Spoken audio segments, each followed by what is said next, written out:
Vamos a continuar ya con los pares craneanos. Ahora nosotros el quinto par es el trigémino.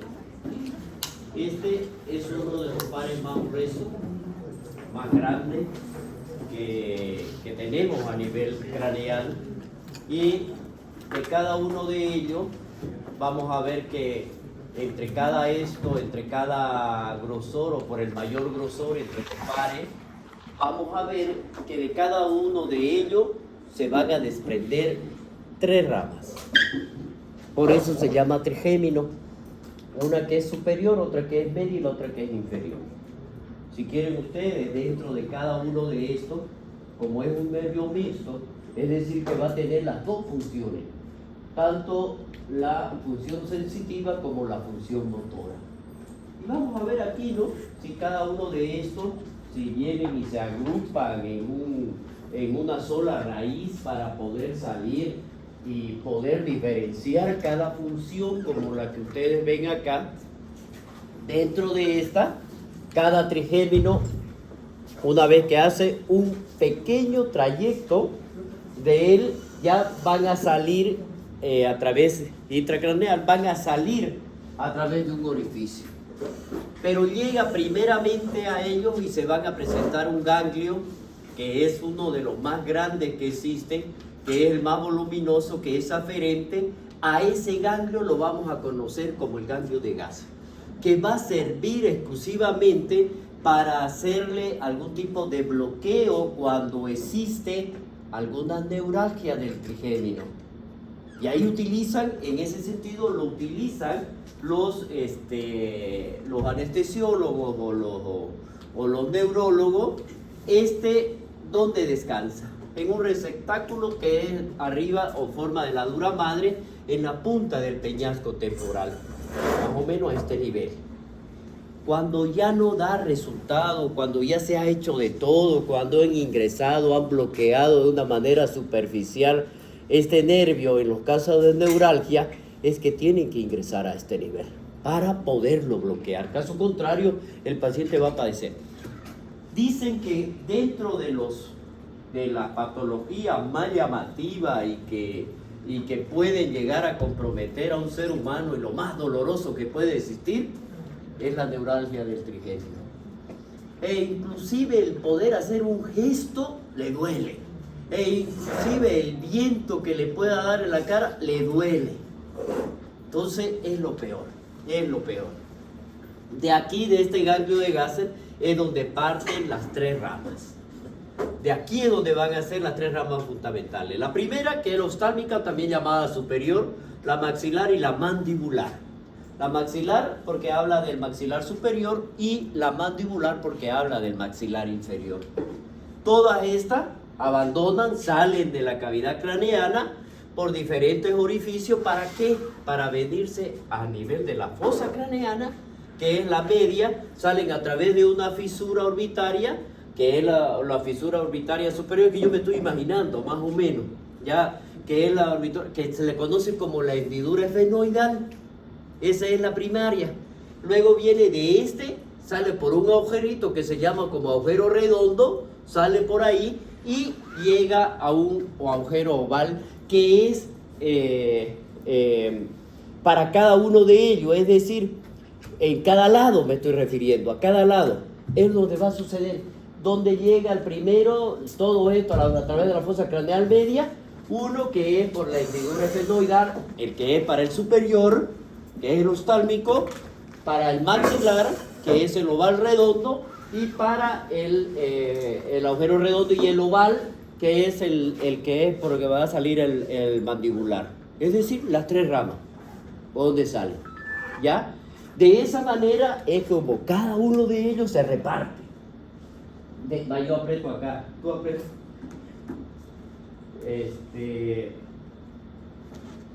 Bueno, aquí lo vemos entonces. Miren ustedes, la rama oftálmica es sensitiva.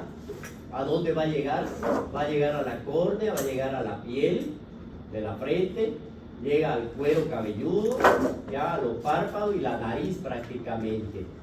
También tiene a la membrana mucosa del seno paranasal y de la cavidad nasal, la cisura orbitaria superior, que es por donde La rama maxilar vendría a ser esta, que es sensitiva también. Llega a la piel de la cara, sobre los maxilares, los dientes del maxilar superior, la membrana mucosa de la nariz, los senos maxilares y el paladar. Agujero redondo es por donde sale, como lo estábamos diciendo anteriormente. Y la mandibular, que vendría a ser esta azul, ¿ya? Los músculos de la mandíbula, mieloideo, vientre anterior del digástrico, tensor del velo del paladar, pero este ya es mixto, es motor y es sensitivo, y que llega a la piel del costado de la cabeza, dice, ¿no? Piel de la mejilla, piel sobre los costados de la cabeza, dientes del maxilar inferior y articulación temporomandibular, la membrana mucosa de la boca y la parte anterior de la lengua, y sale por el agujero oval. Este esquema es lo más representativo que puede existir. Creo que con esa, esquemáticamente, cómo nos lo está dando, nos da idea de a dónde llega y qué serían los afectados cuando se presente alguna alteración. Por eso, cuando nosotros tendríamos que hacer un examen sensitivo, tendríamos que saber que si yo examino la frente, estoy examinando el oftálmico. ¿No es verdad? Su rama oftálmica del trigémino. Si examino el malar, sensitivo me estoy refiriendo, estoy examinando la maxilar, ¿ya? Y luego la mandibular, la de abajo. Entonces, cada uno de ellos ya no estamos... Cambiemos, por favor.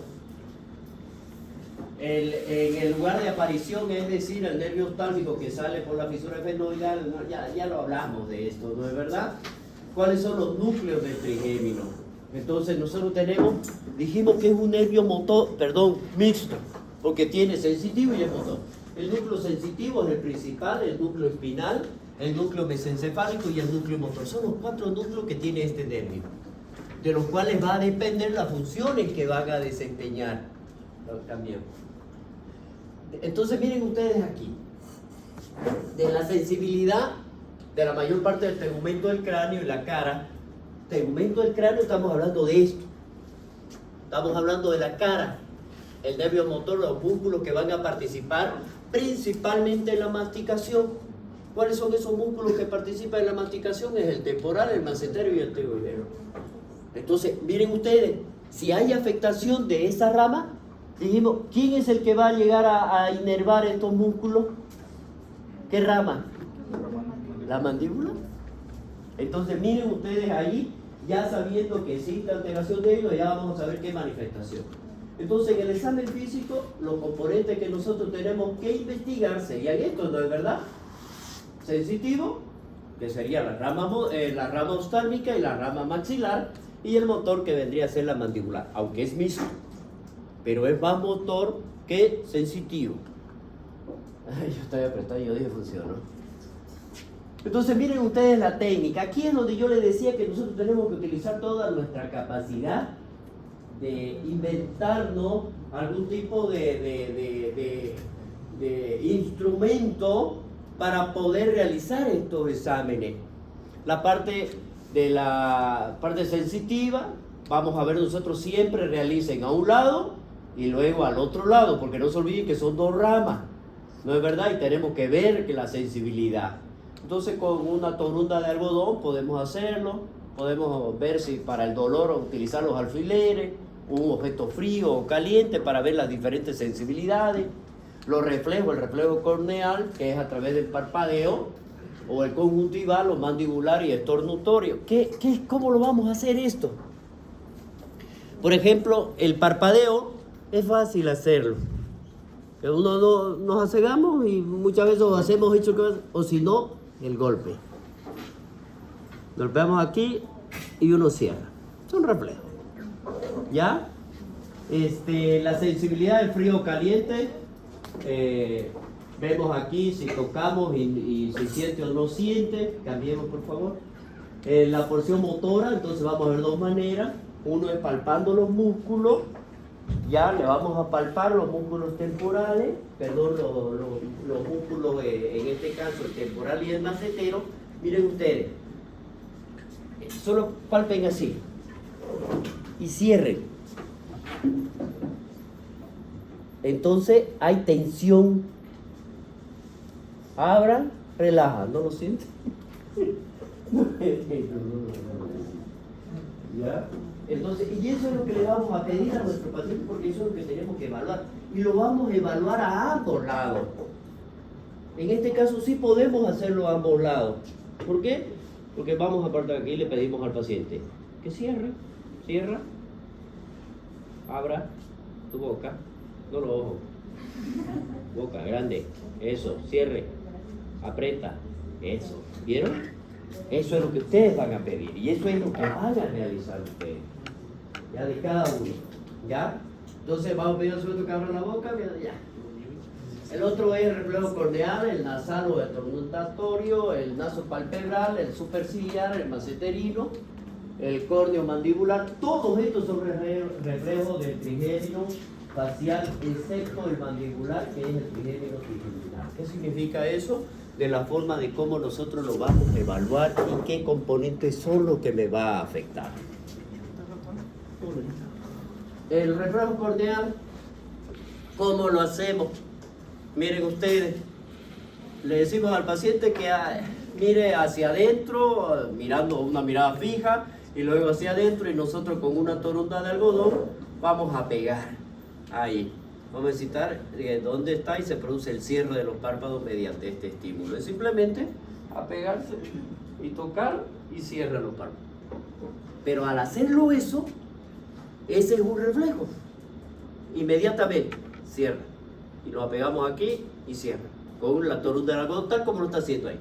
El reflejo nasal o estornudatorio en este caso es mediante, bueno, tratar de estimularle que estornude el paciente. No sé, pues busquemos algo, o por el mismo Pablo. No, polvo no. Entonces tal vez un olor fuerte, digamos, ¿no? A mí se me apegan pimienta o comino, inmediatamente empiezo a estornudar. Creo que es lo mismo para todos. Entonces son reflejos que hay que realizarlo. La próxima.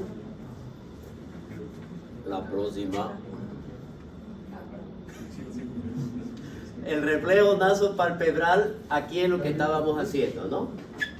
Percutimos aquí de forma directa y van a ver ustedes que hace los movimientos. Eso también lo vamos a utilizar, ¿saben qué? Eso lo hace una persona consciente. Esto lo hace una persona consciente y que tiene todos sus sentidos activos. En el paciente que ya está con un daño cerebral y que estamos pensando en que ese daño ha sido avanzado, si nosotros hacemos este reflejo, no hay ese movimiento, no hay el reflejo. Entonces, este lo vamos a hacer también nosotros en aquel paciente que tiene HI. Histérico. Pacientes que llegan con ataque de histeria. Es decir, que se quieren o que llegaron y que se desmayaron. Yo les hago 2 pruebas nada más. Le levanto el brazo en dirección de su cara, se la pongo la mano y luego se la largo. Si está desmayado o si está afectado, si hay una pérdida de conciencia, la mano golpea. 100%. Pero si no, ¿qué hace la paciente o el paciente? Hace esto, va a llegar aquí y hace esto. No se golpea. La otra es el reflejo. ¿Ya? Esto la persona consciente lo cierra. Eso es lo que tenemos que ver. El reflejo superciliar, ¿no? Vamos a percutir la horca superciliar, acá arriba, el arca, ¿ya? Y se produce el cierre de los párpados, del lado percutivo, del mismo lado. El reflejo maceterino es acá, percutimos el mentón, muchas veces podría ser a este nivel, con la boca entreabierta, y se produce la elevación de la mandíbula. Eso hay que hacerlo en la práctica, ¿ya? Ya saben. Y eso se da que podríamos hacerlo con el martillo percutorio. ¿Ya? El reflejo nasal, o también llamado el de Bechterew, en este caso, ¿qué hace Bechterew? Aquí hay 2 cosas, ¿no? La estimulación, ¿qué es lo que hacemos o qué tratamos de hacer nosotros? Primero, vamos a estimular la mucosa nasal y por lo tanto me va a provocar un reflejo que es a nivel nasal propiamente dicho y donde va a existir una contracción a nivel facial del lado que nosotros hemos estimulado a este lado. Es decir, estimulamos la fosa nasal y se contrae el lado del lado que hemos estimulado. ¿Por qué? Porque no se olviden ustedes que aquí llega rama tanto del maxilar como del del oftálmico, de la rama oftálmica y del maxilar. Por lo tanto, va a existir una contracción facial de este lado. Bueno, eso es. Digamos, el facial. Este de aquí es el séptimo par. Este tiene 3 núcleos: un motor, un sensitivo y un parasimpático o secreto motor. Es decir, que también va a ayudar a la secreción de algo. Algo está porque está yendo una glándula. Entonces, veamos. ¿Cuál sería el motor? Son a los músculos del rostro, del cuero cabelludo, del estribo, vientre posterior del digastrio y el músculo estiloideo. Llega al conducto aductivo interno, al conducto facial y agujero estilomastoideo. Esa es la parte motora, por lo tanto va a dar en la expresión de la cara. Es decir, la forma de nosotros. ¿Cuál es la forma? Simétrica, la forma que podamos nosotros ver a nuestro paciente. Simétrica y con todas las contracturas normales. Si existe alteración de esto, puede haber relajación o puede haber contracción. Eso es lo que vamos a verlo. De un lado, ¿ya? Los sensitivos son los gustos de los 2 tercios anteriores de la lengua. Los 2 tercios anteriores. Ya. De estos 2 tercios anteriores de la lengua y que llega al piso de la boca, entonces miren ustedes, y del paladar.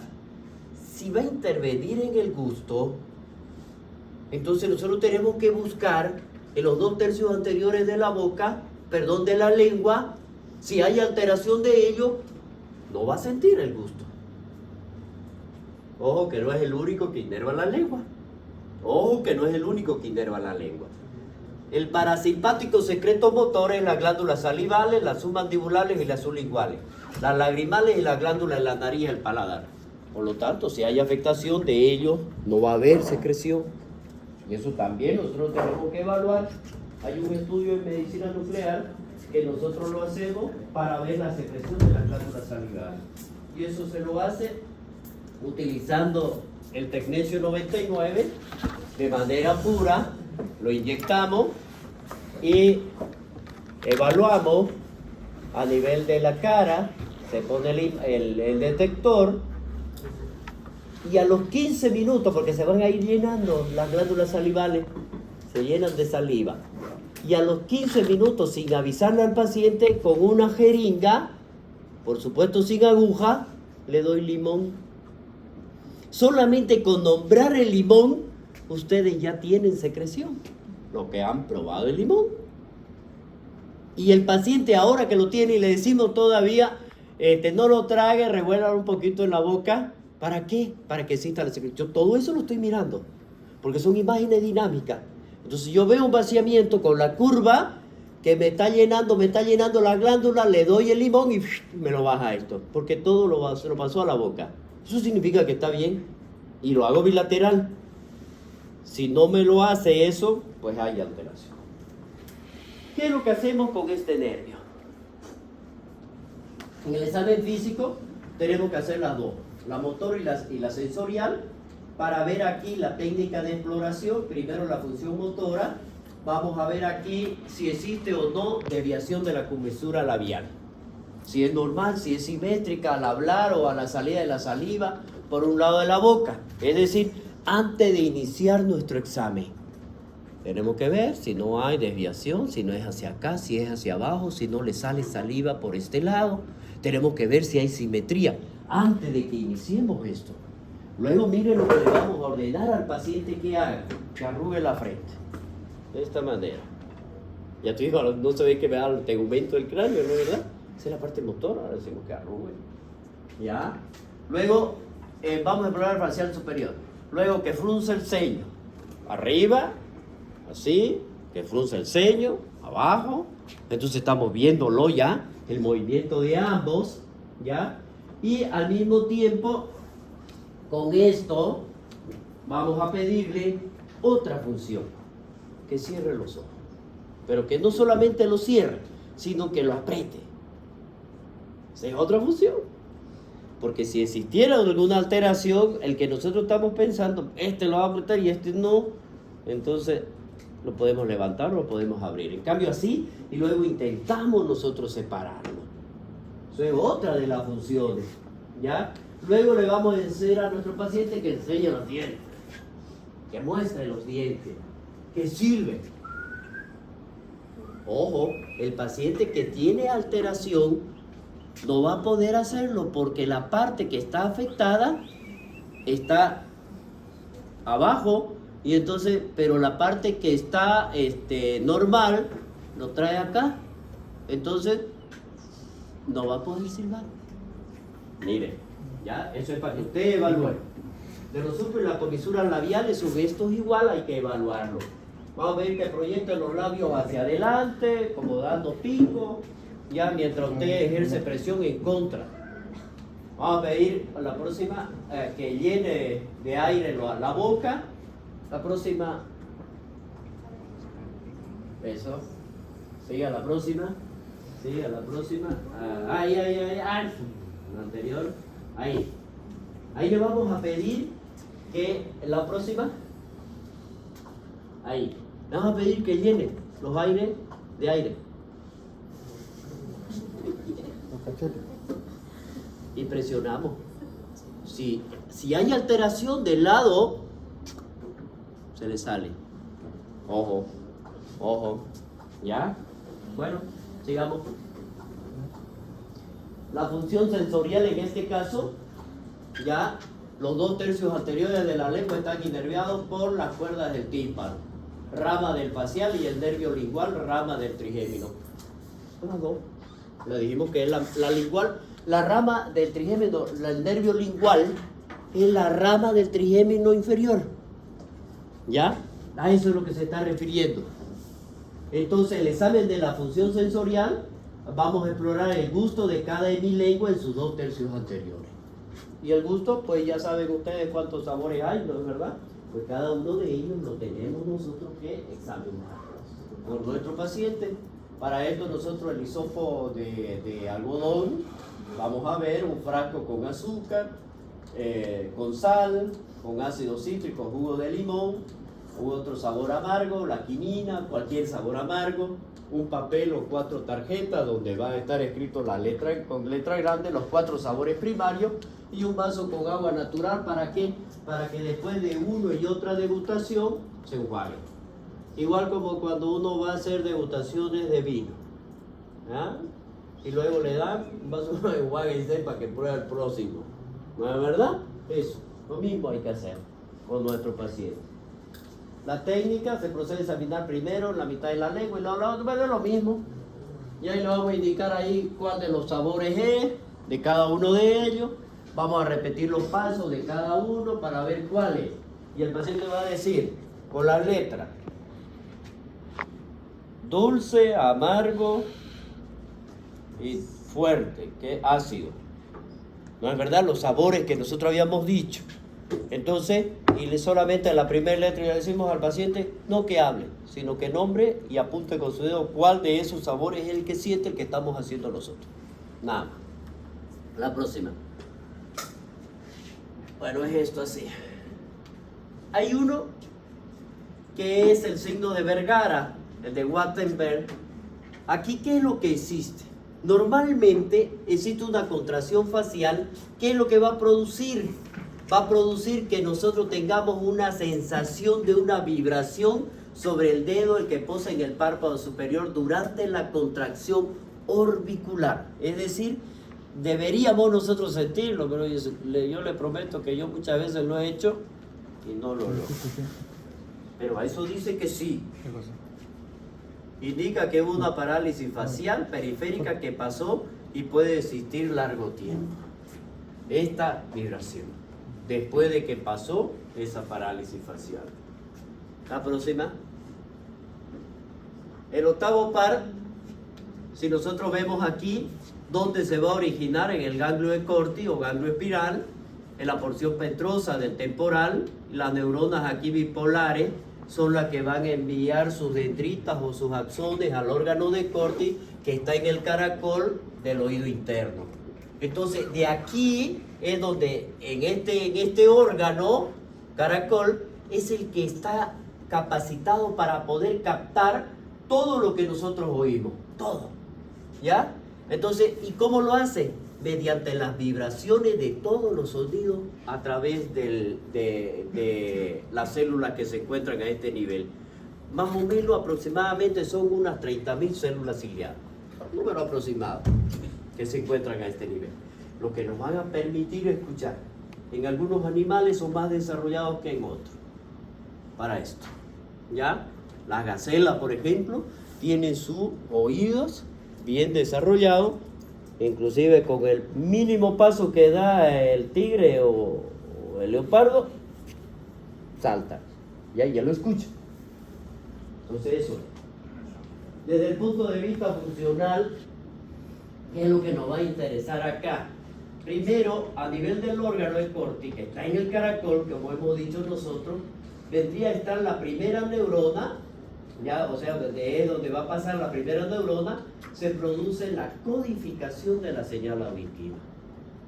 A nivel del órgano, del núcleo coclear, en este caso, que son las aferentes y las células receptoras, en este caso ya se orientan o vienen y reciben, es decir, se van a organizar de acuerdo a la frecuencia del sonido, la intensidad del sonido, qué tipo de frecuencias son las que llegan. Miren cómo es tan especializado, ¿no? Miren, una vez que llega aquí, a nivel del ganglio geniculado, que es el que capta, el que determina, el que orienta, antes de que llegue a la corteza, el tono y la intensidad de este sonido. ¿Es fuerte? ¿Es leve? ¿O es muy fuerte? Entonces, estos son los capaces de distinguirlo antes de que llegue a la corteza. Ya él lo identificó. En la corteza cerebral, ¿qué es lo que hace? Los integra, los une, cada uno de estos en el espacio y los analiza y lo interpreta. Es decir, esa música que escucho yo viene de un silbido, esa música que escucho yo viene de alguien que la está cantando, pues. ¿Me entienden? O ese sonido que escucho es de un pajarito que está cantando. Es decir, ¿qué ayudó?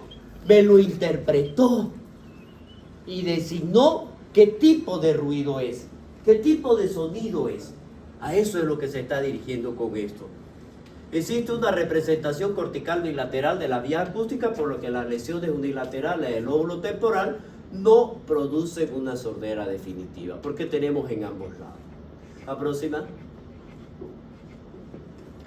Entonces, ¿cómo lo vamos a explorar? Pues tenemos dos, ¿no es verdad? Una porción coclear. Aquí tenemos que hacer nosotros primero con un otoscopio. Vamos a entrar, vamos a ver cómo está el oído. Prueba de la voz cuchicheada. Es decir, vamos, nos apegamos al oído y le damos como un secretito. Un susurro. Cuchicheada. Un susurro. ¿Ya? Prueba del tic-tac del reloj, le pegamos un reloj. Prueba de Weber, que vamos a ver nosotros, que ya se utilizan aquí la prueba de Rinner, la prueba de Schoenwald. Vamos a ver cuáles de ellas son las que a nosotros. La próxima.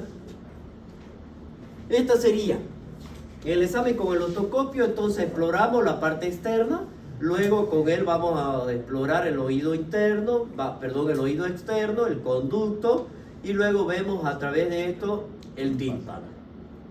Entonces vamos a ver esa membrana timpánica que es brillante, abombada, ya blanquecina, como la estamos viendo ahí, y para explorar la porción coclear, en este caso, pues utilizamos ya un instrumento, en este caso un reloj, con el tic-tac, y de un diapasón. El diapasón no es más que como un compás, que lo voy a mostrar después, que ustedes lo presionan, lo largan y da un zumbido. Y luego aprendemos nosotros. Y ese es donde se va. Ahorita lo vamos a ver. A ver la próxima. La voz cuchicheada. Entonces lo mismo que dijimos, ¿no? Le susurramos al oído, pedimos que diga al sujeto qué fue lo que le dijimos y le repetimos en el otro oído. Normalmente aquí debe tener la capacidad de reconocer las palabras del mensaje. A 2 pies, 4 centímetros, 5 centímetros. 2 pies. No. ¿Cuánto? 2 pies son. No, pues no es tu pie. ¿Pie de Son quién? 2.5. Son 6, 2, Un pie tiene 30 centímetros. 30 centímetros tiene el pie, ¿no? Un pie tiene 30 centímetros. Un pie. El tuyo no. Entonces 30 centímetros, 60 centímetros, casi 1 metro. Acá. Un poco más de 3 pies. Entonces sí. Más o menos estaríamos hablando de casi 1 metro entonces. Medio metro. Ah, casi 1 metro. Medio. A ver, búsquenlo. El pie. Medio metro. No se puede. El pie es un centímetro, no, son 7.5 Un pie son 12 pulgadas. y la pulgada tiene 1,5 centímetros. 2 centímetros. 2,5, no. ¿Está bien? Ah, ¿Medio metro? una pulgada son 2,54 Ah, no, un poquito más. centímetros. A ver, ¿cuánto está? 60. Un pie. 30.8. Estamos hablando de 60 centímetros. Un poquito más de medio metro. No fue. Ya está bien. Ya. Entonces, un poquito más o menos, mira para allá. Ahí. Estaríamos así más o menos. 30 centímetros. 30 y otro 60 centímetros. Más o menos así. Ahí. Y de aquí tendríamos que hablar. Es lo que dice, sí, está bien. Y luego ya vamos viendo, pues no. Si no escucha a 60 centímetros, nos vamos apegando más al paciente hasta que lo escuchó. Si no lo escuchó, ya ni modo, pues habrá que gritarle. Eso se evalúa. ¿Ya? Bueno, eso es lo que va a ver la distancia del oído explorado. La prueba del tic-tac, por detrás de la persona, vamos a ver que se cubre un oído, que no se va a explorar. Vamos a sostener el reloj y le pedimos al sujeto si dice si lo escucha o no escucha. Entonces ya vamos a ver, siguen siendo los 2 pies por detrás. Repetimos la prueba con el otro oído. La próxima, ese es el diapasón, que es la prueba de Weber que vamos a utilizar. Vamos a hacer vibrar el diapasón y lo vamos a colocar sobre el vértice del cráneo. Entonces aquí vamos a ver, le vamos a preguntar a la persona dónde siente el sonido. Si lo oye en ambos oídos, si nosotros lo hacemos vibrar, colocamos en la parte superior, en el vértice, y luego le pedimos en cuál lo escucha al paciente. Si en ambos, le preguntamos si se siente más intenso en uno más que en el otro. En casos normales, pues de inmediato lo debemos oír por igual en ambos oídos. No hay lateralización del sonido. Si es más intenso o solo se oye en uno de los oídos, entonces decimos que el Weber está lateralizado hacia el lado donde aumentó su intensidad. Cuando el aparato de transmisión está afectado, es decir, el de la percepción ósea aumenta, la misma de este lado del enfermo es donde va a estar más intensa, por eso la afectación del nervio que nosotros creemos que es el que está más afectado, vendría a ser en el lado donde se lo escuchó con intensidad. Eso es lo que está diciendo la prueba. Por lo tanto aquí, la próxima por favor. Si nosotros vemos la de Rine, por ejemplo, en este caso, vamos a hacerlo vibrar igual, pero ya no lo vamos a colocar en el vértice, sino en la apófisis mastoide, aquí atrás. De aquí, nosotros vamos a ver del oído que estamos explorando, ¿no? Vamos a ver si avise, si dejó de percibir el sonido o el zumbido. Cuando trasladamos el diapasón, que va a estar en este caso vibrando débilmente frente al conducto auditivo externo, ¿qué hacemos? Colocamos, hacemos vibrar, si lo sintió o no lo sintió y él dice que sí, entonces trasladamos de esta manera al conducto auditivo externo. ¿Por qué? Porque vamos a evaluar dos: la vibración a través óseo y la vibración a través del aire, que vendría a ser este otro, a través del conducto. Preguntamos si el sujeto vuelve a percibir la vibración, Normalmente aquí debe oírse de nuevo la vibración con el diapasón que se coloca frente al conducto auditivo. Aquí entonces la conducción aérea es mayor que la ósea, en caso de que fuera positiva, y llamamos rine positiva. Es decir, las dos funciones, conducción ósea y conducción aérea. Son las dos. La prueba, la de Watt-Pass, en este caso, ¿qué es lo que hace? Primero vamos a medir la duración de la percepción ósea. Colocamos sobre la misma apófisis mastoide, mírenlo acá, vamos a medir el tiempo durante el cual el sujeto percibe el sonido, medimos el tiempo en la otra apófisis mastoide y el promedio de duración debe ser de 18 segundos aproximadamente. Si dura menos se dice que está cortada, si dura más se dice que está alargada. Adicionalmente a esto podemos repetir la prueba, no sosteniéndolo el diapasón contra la propia mastoide, anotamos el tiempo para compararlo con el examinado y vemos ahí, bueno, cuál es normal de nosotros.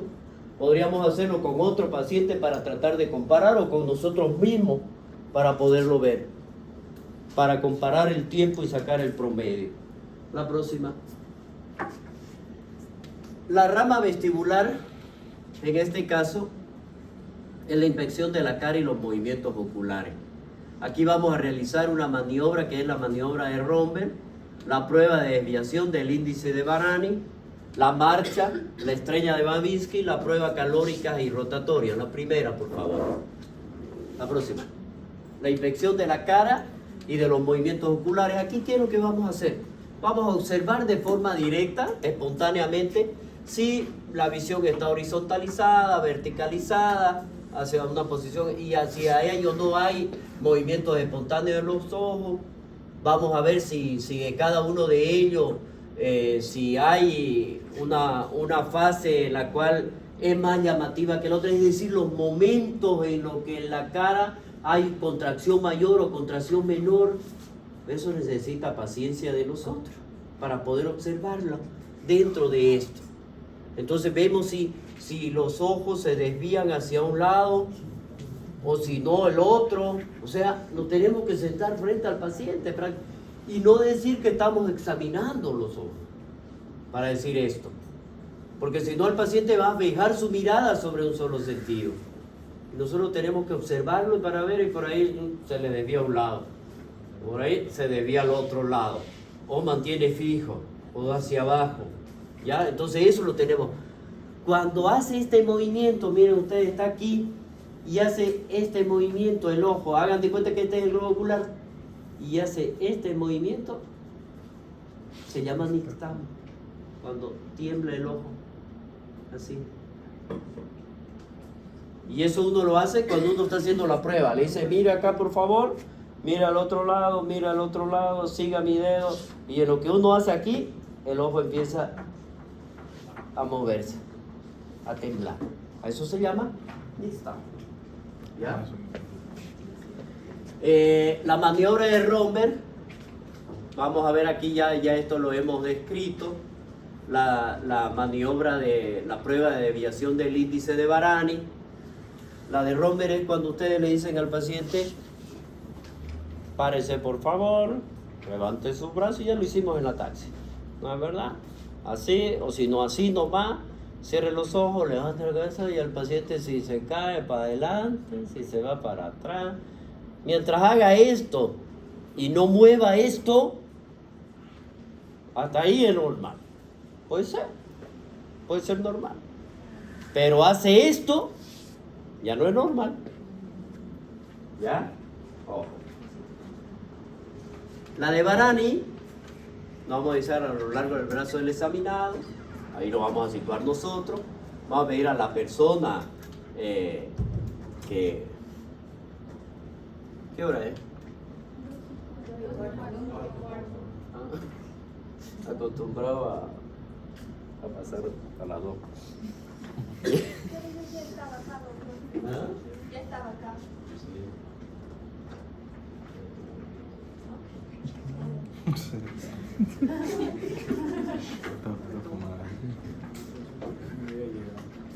Entonces, ¿Qué es lo que vamos a hacer? Entonces le vamos a decir al paciente que se sitúe más o menos a la misma distancia del brazo de nosotros. Vamos a hacer la de Varane. ¿Listo? La prueba de Varane. Le vamos a pedir que extienda los brazos y que toque con su índice la punta de la nariz. ¿Ya? Dice, ¿de quién la va a tocar? Del observador. Estoy aquí, yo le voy a decir, tóqueme la punta de mi nariz. Entonces tiene que ir a tocar la punta de mi nariz. ¿Solo que tiene que hacer? Tiene que tocar. Después le vamos a pedir que baje el brazo y con los ojos cerrados vuelva a tocar con su dedo índice el del observador, quien está luego habrá de observar la misma posición que tenía al comenzar la prueba. Luego le decimos, de la misma manera, toque la punta de mi nariz. Ojo, con los ojos cerrados. No sé si se podrá. ¿Ya? Tocarle. Primero que toque y después que lo toque con los ojos cerrados. Repetimos la maniobra con el otro. Normalmente el sujeto puede hacerlo, en caso patológico no lo hará. Desviará uno o los dos índices en un sentido siempre el mismo durante la exploración. La próxima. La marcha, en este caso la estrella de Babinski. Ustedes lo van a poner al paciente sobre una línea. Vamos a hacer de cuenta esta línea. Si quieren le ponen una venda al paciente y le dicen, ustedes están allá, vénganse caminando por favor a donde yo estoy. El paciente con los ojos cerrados tiene que caminar de una manera recta, alto, ya. Ahora le vamos a decir, de la misma manera como llegó, de retro, con los ojos cerrados. Y el paciente tiene que venirse supuestamente por la misma línea. Pero ¿qué pasa con la estrella de Babinski? El paciente viene aquí y poco a poco él se está desviando. Miren ustedes, llega alto, se para. Ahora le dice, siga recto de nuevo. Entonces, mire, él no está mirándose. El paciente va a seguir recto de nuevo. Lo mismo le hacemos. Cierra los ojos. Están cerrados los ojos y el paciente va a hacer esto. Cuando él termina acá, termina así. Y él empezó así. Él termina así. Eso es Babinski posterior. ¿Ya? La próxima. La prueba calórica y rotatoria. Vamos a hacer para producir cambios en la corriente de la endolinfa y probar el aparato vestibular. Estos son un poco de pruebas traumática, ¿ya? Donde se utilizan jeringas, donde se introduce en el conducto auditivo y se lanza agua fría o agua caliente, ¿ya?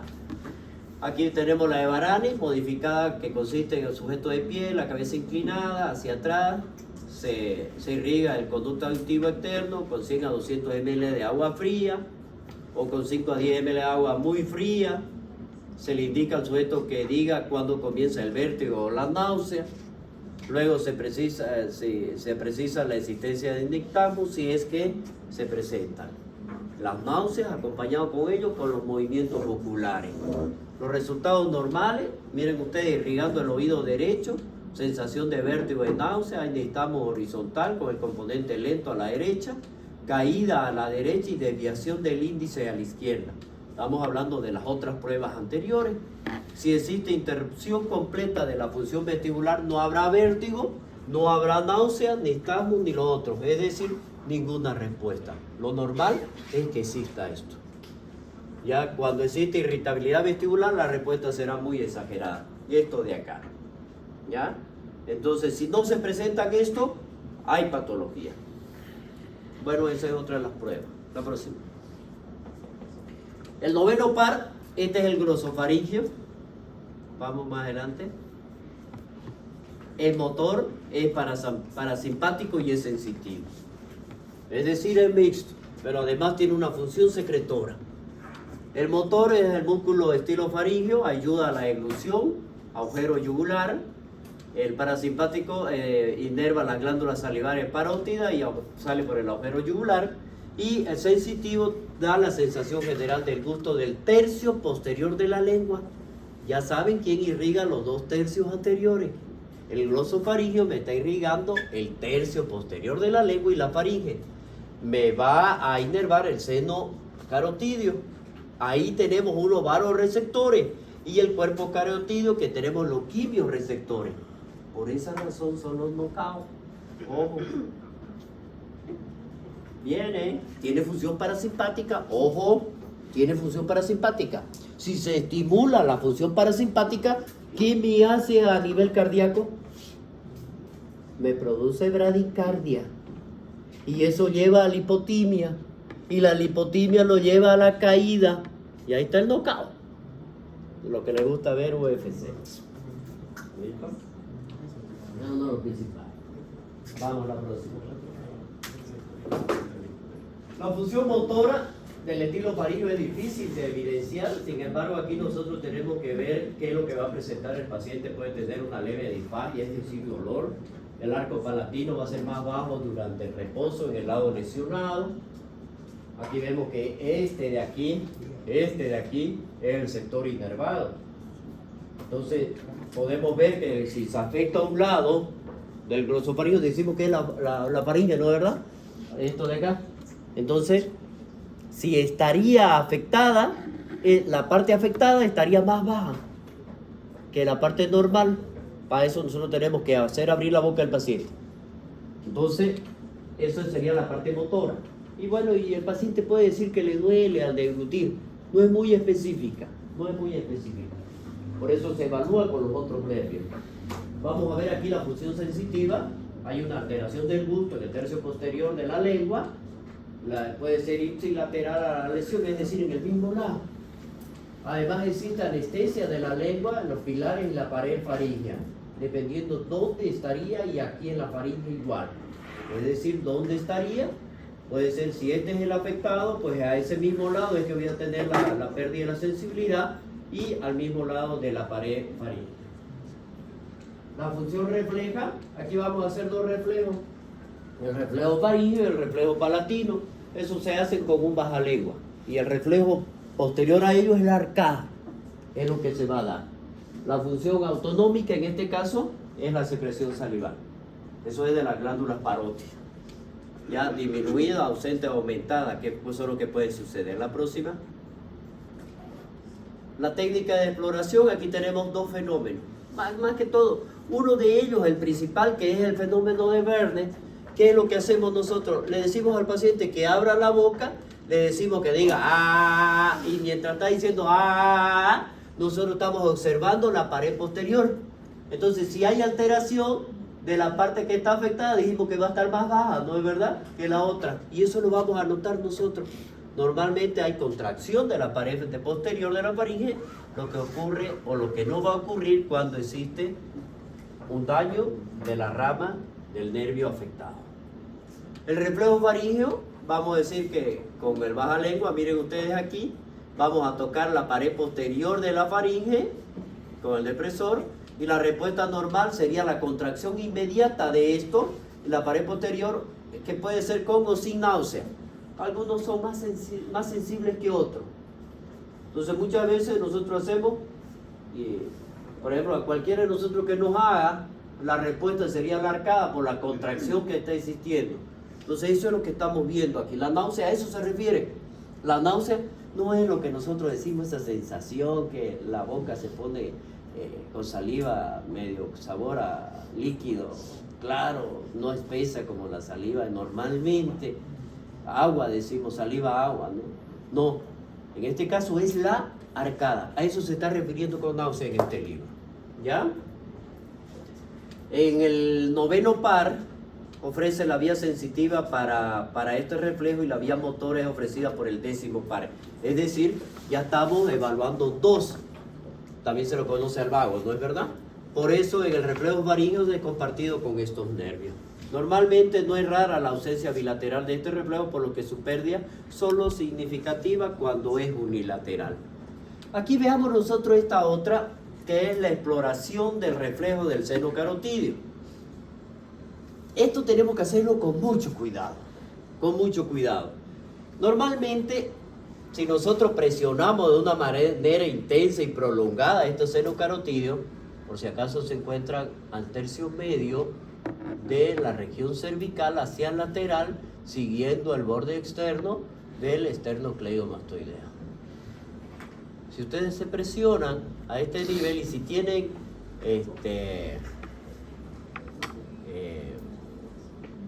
oxímetro, van a ver ustedes que la frecuencia cardíaca disminuye si ustedes se presionan. Va disminuyendo, sino el pulso, cualquiera de ellos. Y inclusive la presión arterial va a disminuir. El reflejo muy intenso es donde da la lipotimia o el síncope, que es la pérdida del conocimiento del sujeto. Este es el knockout. ¿Ya? Eso también no se realiza en el paciente, no solamente a este nivel, porque también a nivel de los globos oculares, si ustedes se presionan, igual de manera, eso hacemos nosotros en caso cuando llega un paciente con fibrilación ventricular, ¿ya? Pero sin usar. Entonces, o presionamos el seno carotídeo o presionamos los globos oculares para que disminuya la frecuencia cardíaca. Con mucho cuidado. No vayan a presionar demasiado porque disminuye la presión arterial y ahí provocamos el síncope. O donde hay reflejos iguales es cuando se realiza el tacto rectal. Ojo, cuando en este caso nosotros, porque el esfínter tiene un reflejo directo que va a los senos carotídeos y eso puede provocar síncope. Esos son los 3 niveles que tenemos que tener mucho cuidado como médico al realizar cualquiera de estas maniobras. El décimo par, que también se lo conoce como vago. ¿Por qué será que se llamará vago? ¿Ah? No hace nada. Porque se va. Sí, es verdad. El 85% de los órganos es recorrido por este nervio. De vago no, porque su función es específica y clara. Se refiere a vago porque va por todos lados. Por eso es que le dieron ese nombre. Es motor y es sensitivo.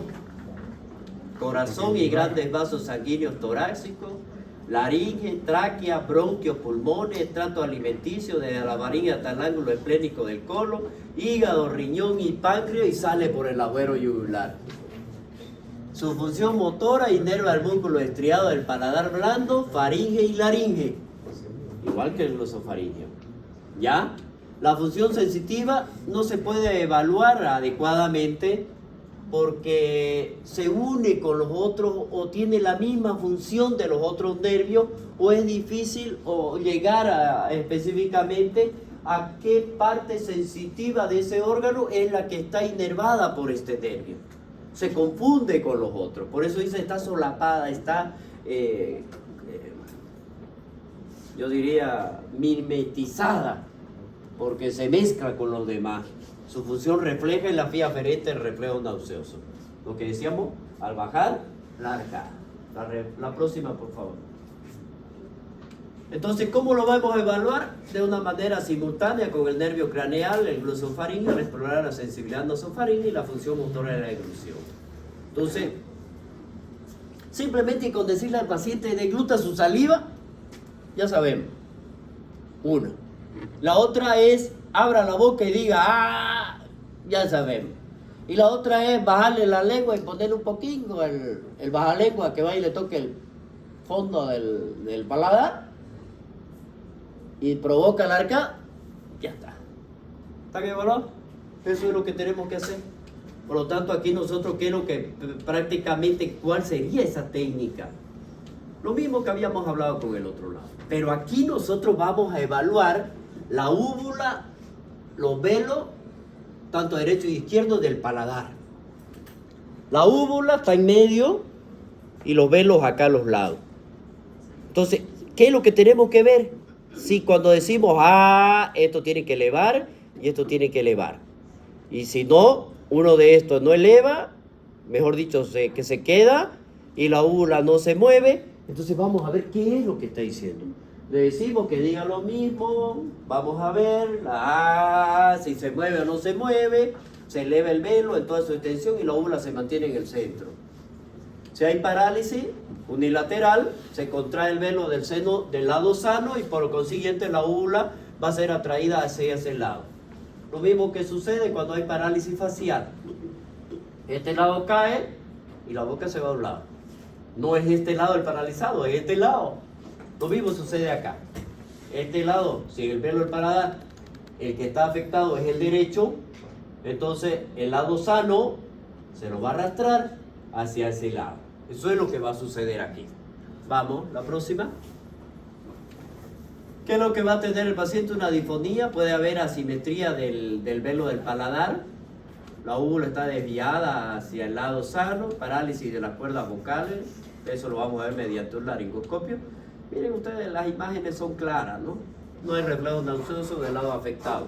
Es decir, si en el lado afectado, que vendría a ser este, yo pongo el bajalengua aquí, no va a tener el reflejo. Entonces me voy al otro lado y aquí, ahí va a haber el reflejo. Ah, ya está claro. Pero es del lado que yo estoy viendo. La próxima, Alex. Exploración del reflejo, entonces se hace como en el noveno del seno carotídeo, lo mismo. Exploración del reflejo óculo cardíaco, lo mismo que les expliqué yo. La presión. ¿Ya? Después de la compresión ocular debe registrarse una bradicardia tanto más intensa cuanto mayor sea el tono vagal. También por eso han visto ustedes en la UFC, ¿no es verdad? El golpe directo. Cuando le dan los... ¿cómo se llama este golpe? Jab. Ya. Sí. Cuando lo hace directo y le da en la cara. Entonces uno, pues si le está golpeando la mente, que no se va a noquear nada, le dio en el globo ocular. Directamente, ¡pum! Y lo noqueó. El otro es cuando le da acá, por debajo. Lo mismo hace, presiona los senos carotídeos de acá, porque ha hecho esto aquí, presionó aquí, lo noqueó. Y la otra es cuando le dan de un lado, directamente acá. Bueno, eso es lo que están haciendo. No es que estén peleando y haciendo, no, están evaluando si está funcionando su técnica. ¿Ya? Entonces, si está bien, le dice. Próximo. Hay que evaluar mi creo. El undécimo pares, ¿no? Este es el accesorio. En este caso, su función única es motora. Aquí ya constituyen el origen de dos sitios distintos. La médula espinal y la médula oblonga. Es puramente motor y va a inervar a dos músculos. El esternocleidomastoideo y el trapecio. Este de aquí y el que me va a permitir tener esta función. Entonces, eleva, no eleva, mueve, no mueve. A ver, veamos. La próxima. Miren ustedes, ¿qué es lo que va a pasar? El origen estaría en la célula del asta anterior de los 4 o 5 primeros segmentos de la médula espinal. 4 o 5 de los primeros segmentos de la médula espinal. Aquí estaría. Ojo, ojo. Si existiera un trauma a este nivel y me provocara lesión de esto, voy a tener esto. Caída del hombro. ¿Ya? La función motora, el esternomastoideo y la función superior del trapecio. La próxima. Bueno, aquí tendríamos nosotros, ¿no? Va a salir por el agujero yugular. Se divide en dos, tanto el espinal como el craneano. El espinal también es motor, miren ustedes los dos. Este se va en el espinal, el esternocleidomastoideo y al trapecio, y el craneano a los músculos del paladar blando, excepto el tensor de la cuerda del tímpano, faringeo, excepto el estilo faríngeo, el laringeo, excepto el cricotiroideo, en ramas del vago. Entonces, cada una de estas funciones de los dos que salieron, la próxima, de los dos orígenes, vamos a ver cuál sería entonces la exploración que nosotros es facilingo. Primero observamos la simetría de ambos hombros. ¿Es normal? ¿No es normal? Si tiene la misma altura, no tiene la misma altura. Si uno está más bajo que el otro, y eso lo vamos a ver.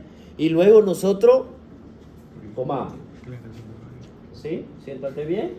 Y le pedimos al paciente, eleva este hombro. Entonces hay fuerza. Eleva este hombro. Lo mismo, pero nosotros presionando hacia abajo. ¿Ya? Esa es la función que nosotros tendríamos que ver al mismo tiempo. Entonces, si siquiera de cada uno de estos, vamos a ver que el tono o la fuerza van a estar disminuidas, va a ser flácido, no va a haber el tono que ya nosotros sabemos cómo evaluarlo. Entonces, que leve a hombro, bueno, lo mismo. Se le ordena al sujeto rotar la cabeza así al otro lado. Pero ¿cómo lo vamos a hacer? Vamos a decirle que rote la cabeza al lado que yo voy a poner mi mano. Presiona, rota. Y esa forma. Y nosotros presionamos. ¿Para qué? Estamos evaluando la fuerza. Eso es lo que estamos haciendo en el mentor. Observamos la fuerza muscular que pretende realizar el movimiento y la contracción de los músculos esternocleidomastoideos del lado opuesto. ¿Ya? Entonces vamos a ver la otra, es que presione la cabeza sobre el pecho. Lo mismo. Pero nosotros vamos a oponernos a la misma. Bueno, si el paciente lo puede hacer bien, pues no, si no, pero si el paciente en vez de presionar y nosotros logramos llevarlo hacia atrás, existe una alteración. Expresión asimétrica, si vemos nosotros, la palpación, tono, flacidez, la fuerza muscular la próxima. Bueno, el último par. El motor, en este caso, es el espinal. Miren ustedes, este nervio es tan importante porque llega y tiene una parte motora que es la que va a llegar a la lengua. Si me produce una lesión unilateral de este nervio, el hipogloso, vamos a ver qué es lo que existiera en él. Primero, una paresia. Puede haber una atrofia, en este caso de ese lado. Puede haber fibrilaciones, es decir, movimientos de contracciones finas a este nivel, y fasciculaciones, contracciones de los músculos, que es lo que está haciendo, que afecta a la mitad correspondiente a la lengua. Es decir, le decimos que saque la lengua al paciente y no la va a poder tener quieta.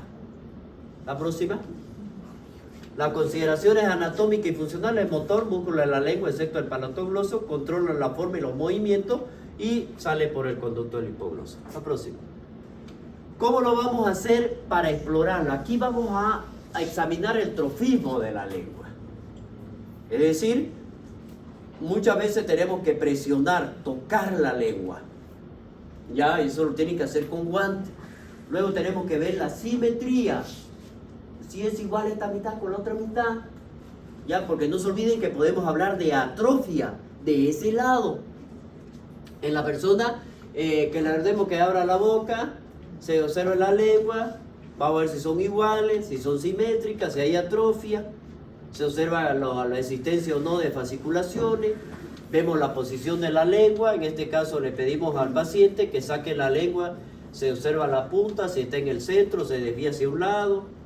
Vamos a ver aquí que cuidado con las falsas desviaciones en la punta de la lengua cuando hay parálisis facial o cuando faltan piezas dentarias que dan esa asimetría del orificio, pues de la abertura vocal. Cuidado, también tienen que investigar eso, tienen que ver. La fuerza muscular segmentaria, en este caso de la lengua, vamos a ver que le vamos a ordenar al paciente que presione la lengua en la mejilla y nosotros ponga la lengua y nosotros presionamos, ¿no? Eso es lo que va a hacer, miren, de cada uno. Sigamos. Eso es todo.